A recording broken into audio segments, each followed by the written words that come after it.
على مر الزمان تألقا وأضاء للدنيا طريقا مشرقا.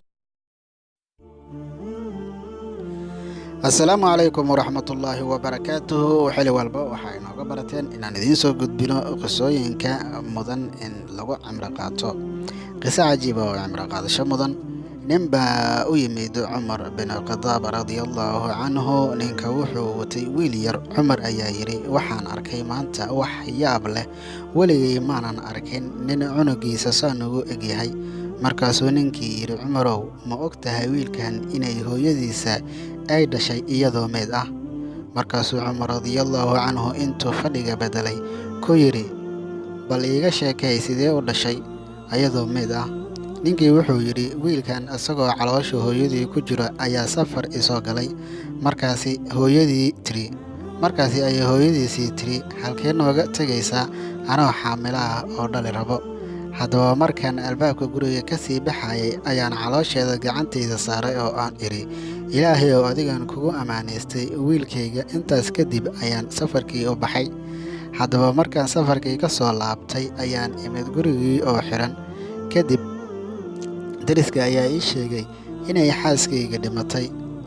kadibna waxay ii keeneen casho. anoo cashadii cunaya ayaa waxaan arkay qiiq meel ka baxayo. kolkaasi ayaan dadkii weydiiyey, waxayna ii sheegeen inuu qiiqaasi yahay qabriga xaaskayga, iyagoo weliba ii sheegay maalintii la aasay ilaa iminka inuu qiiqaasi ka socdo qabrigeeda.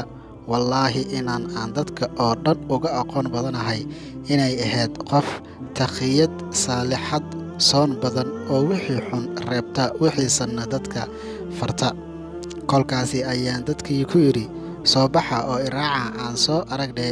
waan soo baxnay. markaan qabrigii nimaanay ayaan bilownay inaan qodno. markaan qodnay mise waxaan aragnay xaaskii oo meed ah oo fadhisa iyo wiilkii oo ag fadhiya. kadib ayaana maqlay cod ileh, kii ammaanada ilaahay u dhiibtayow, qaado ammaanadaada.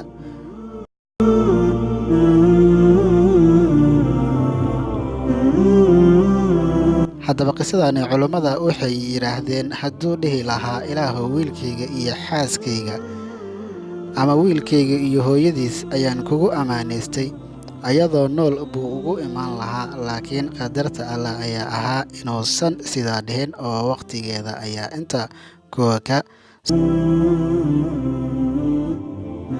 asalaamu calaykum waraxmatullaahi wabarakaatu. haddaa ka hesheen leeg inoo saaraysa garabna inoo dhaha si aan idinla soo socodsiino qisooyinka dambe insha allah.